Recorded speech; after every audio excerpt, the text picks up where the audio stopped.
नमस्कार, आप देख रहे हैं एफएम न्यूज। मैं हूं आपके साथ कांची बंसल। नजर डालते हैं देश और दुनिया की तमाम बड़ी खबरों पर। बीरभूम हिंसा को लेकर प्रधानमंत्री नरेंद्र मोदी बीजेपी सांसदों से पीएम आवास पर कल सुबह बैठक करेंगे। बताया जा रहा है कि यह बैठक पीएम आवास पर सुबह 11 बजे होगी, जिसमें पश्चिम बंगाल के बीजेपी सांसद को बुलाया गया है। बैठक में बंगाल के मौजूदा राजनीतिक हालातों को लेकर चर्चा की जाएगी। वहीं आज बंगाल हिंसा को लेकर बनाई गई बीजेपी की केंद्रीय कमेटी पार्टी अध्यक्ष जेपी नड्डा से मिलने जा रही है। सुबह 11 बजे ये कमेटी अपनी रिपोर्ट उन्हें सौंप देगी। बता दें कि बीजेपी ने 5 सांसदों की कमेटी बनाई थी, जिसे बीरभूम में हुई आगजनी की जांच का जिम्मा सौंपा गया है। आपको यह भी बता दें कि पश्चिम बंगाल के बीरभूम में हुई हिंसा के बाद से राज्य में सत्ताधारी तृणमूल कांग्रेस और बीजेपी के बीच जंग छिड़ी हुई है। 2 दिन पहले इस मामले को लेकर बंगाल विधानसभा में जोरदार हंगामा हुआ और दोनों पार्टी के विधायकों के बीच हाथापाई भी हुई। बंगाल की ताजा स्थिति को लेकर अब प्रधानमंत्री नरेंद्र मोदी बंगाल बीजेपी के सांसदों के साथ बैठक करेंगे।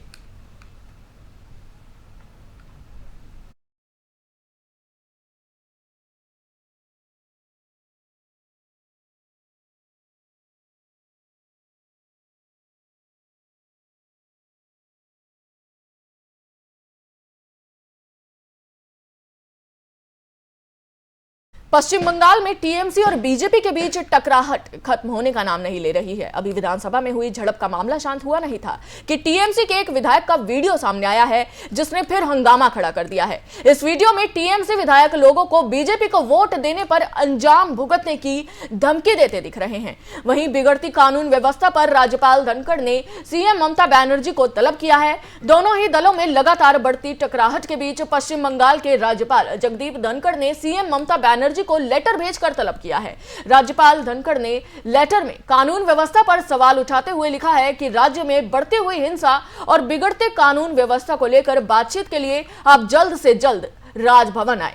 उन्होंने बीरभूम मामले में सीबीआई जांच के विरोध वाली बात पर लिखा है कि सीबीआई जांच के आदेश हाईकोर्ट की तरफ से दिए गए हैं और हाईकोर्ट की निगरानी में ही जांच जारी है। इसके बावजूद इसका विरोध किया जा रहा है। राज्य में संविधान और कानून के नजरिए से पहले ही लचर शासन व्यवस्था है। हाल ही में हुई भयावह घटनाओं और विधानसभा में बने माहौल ने इसे और ज्यादा तनावपूर्ण बना दिया है। दरअसल मंगलवार को बीजेपी आईटी सेल के प्रमुख और पश्चिम बंगाल के सह प्रभारी अमित मालवीय ने एक वीडियो शेयर किया था। इस वीडियो में आसनसोल जिले की पांडेश्वर सीट से टीएमसी के एमएलए नरेन चक्रवर्ती बीजेपी के समर्थकों से कहते हैं कि वे वोट ना दें, वरना वोट देने के बाद जो होगा उसके लिए वे खुद जिम्मेदार होंगे। वे धमकाते हुए कहते हैं कि अगर वे लोग वोट नहीं देते हैं तो वे राज्य में रुक सकते हैं और अपनी नौकरी या व्यवसाय कर सकते हैं। टीएमसी उन्हें पूरी तरह से सपोर्ट करेगी।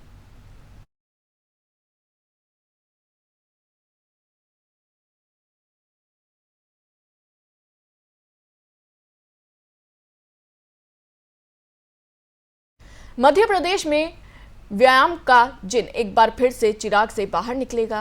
प्रदेश के पूर्व मुख्यमंत्री कमलनाथ ने व्यापम 2 को लेकर बड़ा खुलासा करने का ऐलान किया है। उन्होंने कहा है कि व्यापम 2 को लेकर हम जनता के पास जाएंगे। पूर्व मुख्यमंत्री कमलनाथ ने मध्य प्रदेश सरकार को नाकाम बताते हुए उसे आड़े हाथों लिया है। जबलपुर पहुंचते पूर्व मुख्यमंत्री कमलनाथ ने सरकार पर निशाना साधते हुए कहा कि मध्य प्रदेश में सरकार का सारा सिस्टम फेल हो चुका है। कमलनाथ ने कहा कि जनता भ्रष्टाचार और बेरोजगारी से जूझ रही है। प्रदेश में महंगाई दर लगातार बढ़ता जा रहा है। इसके बावजूद सरकार ने अब तक कोई ठोस कदम नहीं उठाया है। इसके साथ ही पूर्व मुख्यमंत्री कमलनाथ ने बीजेपी के समर्पण निधि अभियान पर भी निशाना साधा और कहा कि बीजेपी को क्या जरूरत पैसों की जो जनता से वसूली कर रही है। बीजेपी को फिलहाल खुद मंथन करने की जरूरत है। इसके साथ ही कमलनाथ ने मध्य प्रदेश में माफियाओं के खिलाफ चल रहे अभियान को कांग्रेस सरकार का अभियान बताया है। कमलनाथ ने कहा कि भू माफियाओं के खिलाफ उन्होंने ही मुहिम शुरू की थी। इसके साथ ही कमलनाथ ने देश में कांग्रेस पार्टी के नेतृत्व के सवाल पर कहा कि राष्ट्रीय नेतृत्व को लेकर आत्मचिंतन चल रहा है। यूपी समेत बाकी राज्यों में कांग्रेस की हार पर कांग्रेस पार्टी पोस्टमार्टम कर रही है। कमलनाथ ने कहा कि जल्द ही आत्मचिंतन के बाद कांग्रेस का एक नया चैप्टर शुरू होगा।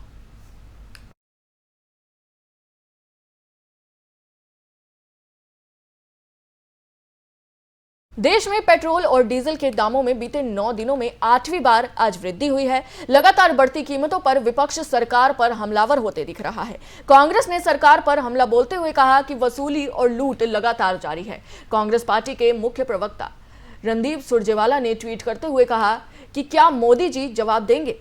सुरजेवाला ने ट्वीट में लिखा कि हर रोज महंगाई का गुरिल्ला हमला जारी है, कब रुकेगा ये रोज सुबह सुबह की पॉकेट मारी, ये लूटपाट कब बंद होगी, क्या मोदी जी जवाब देंगे। सुरजेवाला ने एक अन्य ट्वीट में अलग अलग शहरों में कीमतों के दाम लिखकर कहा, मोदी सरकार ने पेट्रोल का शतक लगा दिया है। बता दें कि राजधानी दिल्ली में पेट्रोल के दाम 100 रुपए के पार हो गए हैं। बुधवार यानी आज देश में पेट्रोल और डीजल के दामों में 80 पैसे की वृद्धि की गई है। देश में आज पेट्रोल के दाम 80 पैसे की बढ़त के बाद 101.01 रुपए प्रति लीटर पर आ गया है और डीजल के दाम 80 पैसे की बढ़त के बाद 92.27 रुपए प्रति लीटर पर आ गए हैं। दामों पर विपक्ष ने केंद्र पर निशाना साधा है। कांग्रेस के प्रवक्ता रणदीप सुरजेवाला ने इस उपलक्ष्य में ट्वीट किया है।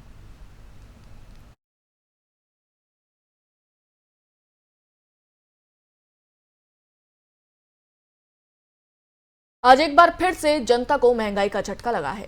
आज 9वें दिन देश में पेट्रोल और डीजल के दामों में 8वीं बार बढ़ोतरी की गई है। बीते 9 दिनों में 8 बार पेट्रोल डीजल के दाम बढ़े हैं। देश भर में पेट्रोल और डीजल के दामों में 80 पैसे का इजाफा हुआ है। लगातार बढ़ती कीमतों की वजह से दिल्ली में पेट्रोल के दाम 100 रुपए के पार पहुंच गए हैं। 80 पैसे की वृद्धि के बाद दिल्ली पेट्रोल 101.01 रुपए प्रति लीटर मिल रहा है, तो वहीं डीजल भी 80 पैसे की बढ़त के बाद 92.27 रुपए प्रति लीटर मिल रहा है। मुंबई में पेट्रोल के दाम की बात करें तो मुंबई में पेट्रोल के दाम 85 पैसे बढ़कर 115.88 रुपए प्रति लीटर पर आ गया है। वहीं 75 पैसे बढ़कर डीजल के दाम 100.10 रुपए प्रति लीटर पर आ गए हैं। आपको बता दें कि अंतर्राष्ट्रीय बाजार में कच्चे तेल के दाम में जोरदार उछाल देखी जा रही है और ब्रेंट कूड़े के दाम $110 प्रति बैरल के ऊपर जा पहुंचे हैं। आज के कच्चे तेल के दाम देखें तो नायमैक्स क्रूड $1.02 यानी 0.98% की तेजी के बाद $105.26 प्रति बैरल पर आ गया है। वहीं ब्रेंट क्रूड $1.13 यानी 1.03% की तेजी के बाद $111.36 प्रति बैरल पर आ चुके हैं। भारत पर भी कच्चे तेल के दामों की तेजी का असर दिखा जा रहा है और यहां लगातार ईंधन के दामों में बढ़ोतरी होती जा रही है।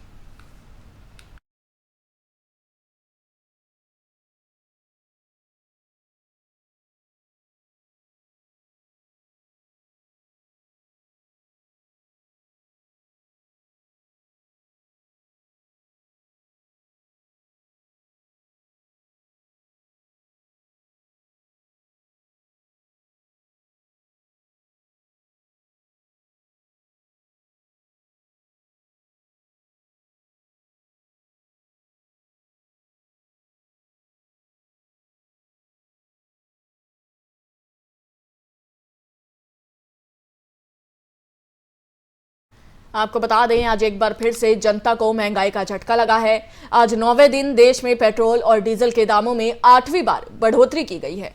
बीते 9 दिनों में 8 बार पेट्रोल और डीजल के दाम बढ़े हैं। देश भर में पेट्रोल और डीजल के दामों में 80 पैसे का इजाफा हुआ है। लगातार बढ़ती कीमतों की वजह से दिल्ली में पेट्रोल के दाम 100 रुपए के पार पहुंच गए हैं। 80 पैसे की वृद्धि के बाद दिल्ली पेट्रोल 101.01 रुपए प्रति लीटर मिल रहा है, तो वहीं डीजल भी 80 पैसे की बढ़त के बाद 92.27 रुपए प्रति लीटर मिल रहा है। मुंबई में पेट्रोल के दामों की बात करें तो मुंबई में पेट्रोल के दाम 85 पैसे बढ़कर 115.88 रुपए प्रति लीटर पर आ गए हैं। वहीं 75 पैसे बढ़कर डीजल के दाम 100.10 रुपए प्रति लीटर पर आ गए हैं। आपको बता दें कि अंतर्राष्ट्रीय बाजार में कच्चे तेल के दाम में जोरदार उछाल देखा जा रहा है और ब्रेंट क्रूड के दाम $110 प्रति बैरल के ऊपर जा पहुंचे हैं। आज के कच्चे तेल के दाम देखें तो नायमैक्स क्रूड $1.02 यानी 0.98% की तेजी के बाद $105.26 प्रति बैरल पर आ गया है। वहीं ब्रेंट क्रूड $1.13 यानी 1.03% की तेजी के बाद $111.36 प्रति बैरल पर आ चुके हैं। भारत पर भी अब कच्चे तेल के दामों की तेजी का असर देखा जा रहा है और यहां लगातार ईंधन के दामों में बढ़ोतरी दर्ज हो रही है।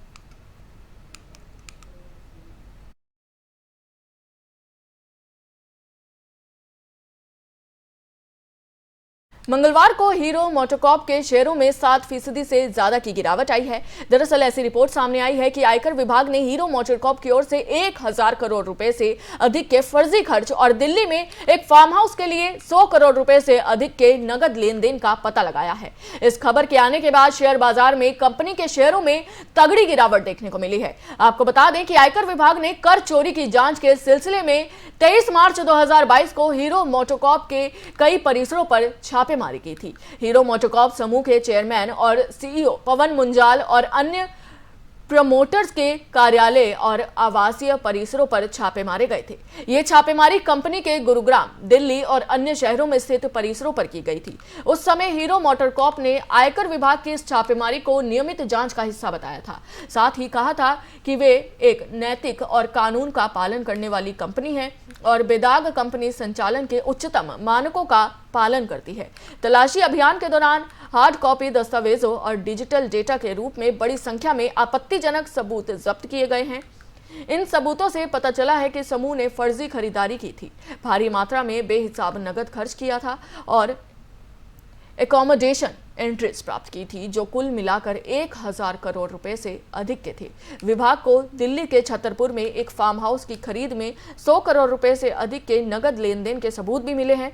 मुंजाल ने छतरपुर में एक फार्म हाउस खरीदा, जहां टैक्स बचाने के लिए फार्म हाउस के बाजार मूल्य में हेरफेर किया गया और 100 करोड़ रुपए से अधिक नगद भुगतान करने के लिए काले धन का इस्तेमाल किया गया, जो कि आईटी अधिनियम की धारा 269 एसएस का उल्लंघन है। धारा 269 एसएस के अनुसार अचल संपत्ति की लेन देन करते समय अगर विक्रेता ने खरीदारी से 20,000 रुपए या उससे अधिक धनराशि नगद में स्वीकारी की है तो 100% जुर्माना लगाया जाता है।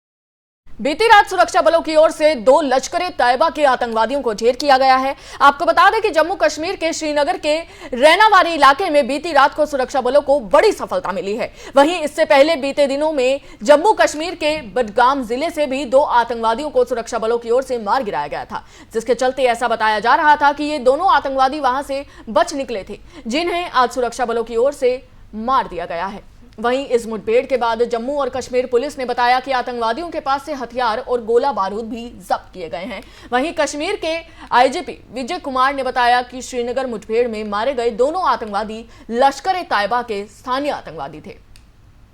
आपको बता दें, श्रीनगर में सुरक्षा बलों को बड़ी सफलता मिली है। सुरक्षा बलों ने लश्कर के 2 आतंकवादियों को ढेर कर दिया है।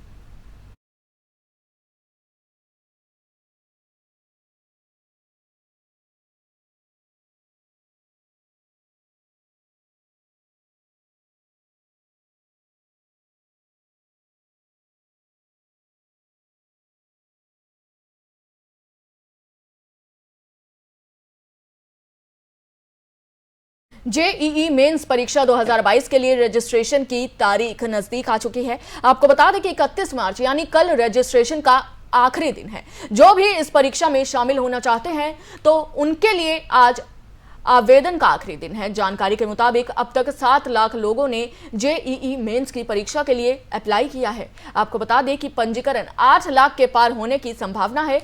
वहीं जेईई मेंस के लिए रजिस्ट्रेशन लिंक jeemain.nta.nic.in पर उपलब्ध है। आपको एक बार फिर से लिंक बता देते हैं, jeemain.nta.nic.in पर उपलब्ध है।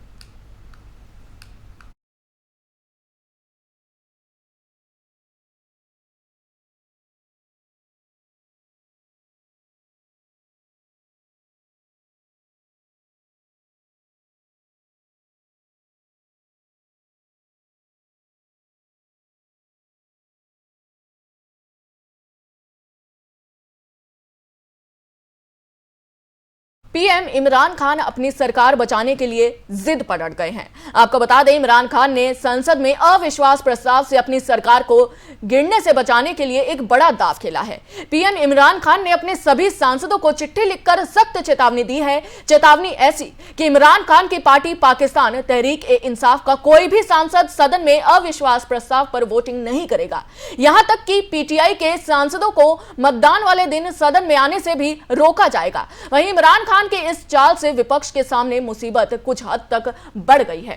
आपको बता दें कि पाकिस्तान तहरीक ए इंसाफ सांसदों को लिखे एक पत्र में पीएम इमरान खान ने कहा कि नेशनल असेंबली में पीटीआई के सभी सदस्य मतदान से दूर रहें। उस दिन नेशनल असेंबली की बैठक में शामिल नहीं हो जब उक्त प्रस्ताव पर मतदान कराया जाएगा। इमरान खान ने अपने सांसदों को वोटिंग न करने की चेतावनी देकर विपक्ष की मुश्किलें बढ़ा दी हैं। ऐसे में अब विपक्ष को इमरान की पार्टी या उनके सहयोगी दलों के कुछ सांसद तोड़कर सरकार गिराने के लिए अविश्वास प्रस्ताव के पक्ष में 172 सांसद जुटाने होंगे।